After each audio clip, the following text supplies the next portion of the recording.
Fala galera que curte o canal Um Pouco de Tudo Richie. Olha só pessoal, mais uma historinha pra vocês. Histórias essas são verdadeiras.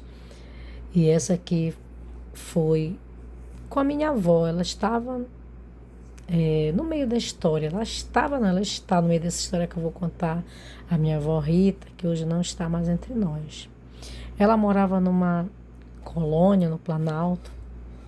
Então, ela era muito devota dos santos e muito católica.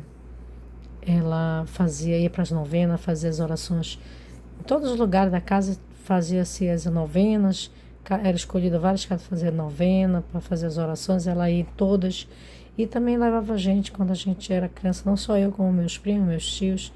A gente também participava. E ela conta que próximo da casa dela tinha um rapaz que bebia demais.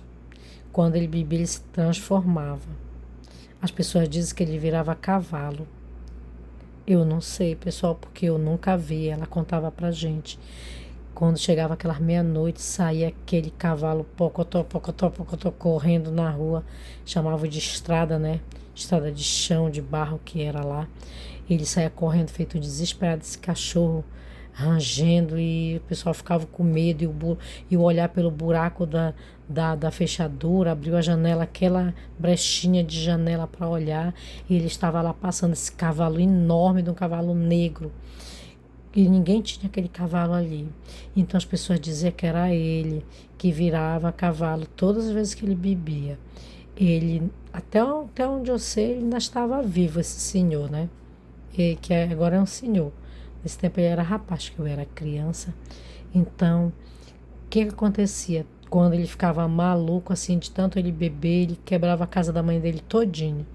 A única pessoa que ele mandava chamar era a minha avó. Ele dizia, vá chamar a dona Rita para ela vir orar em mim, que eu me acalmo. A minha avó era muito corajosa nesse ponto. Ela ia, orava nele, pedia para os santos, para Jesus, para Deus tirar aquele mal feito dele, aquelas coisas ruins. Ele ia se acalmando até dormir. E a mãe dele todas as vezes dizia, muito obrigada pela senhora estar sempre por aqui quando a gente precisa.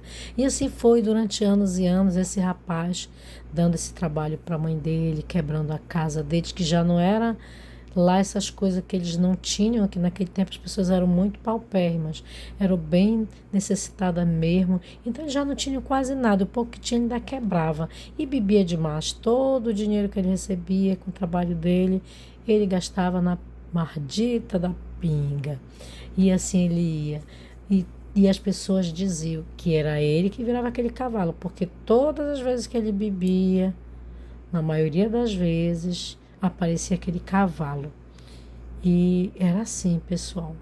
Só que eu nunca perguntei para minha avó se ela ia antes da meia-noite ou depois da meia-noite orar nesse rapaz. Porque esse cavalo esse aparecia depois da meia-noite. Eu não sei, pessoal.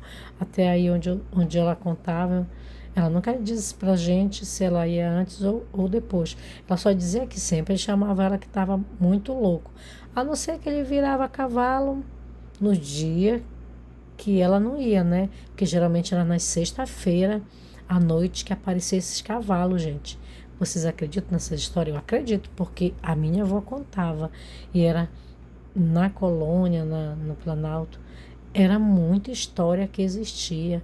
Muita coisa, visagem, assombração, curupira, essas coisas todas. Tudo eles contavam. Hoje em dia, as pessoas não acreditam mais, né? Mas antigamente acontecia muito isso, pessoal. E a minha avó contava essa história e eu tô aqui compartilhando com vocês. Ok, pessoal? Um grande beijo no coração de vocês. Tchau, galera!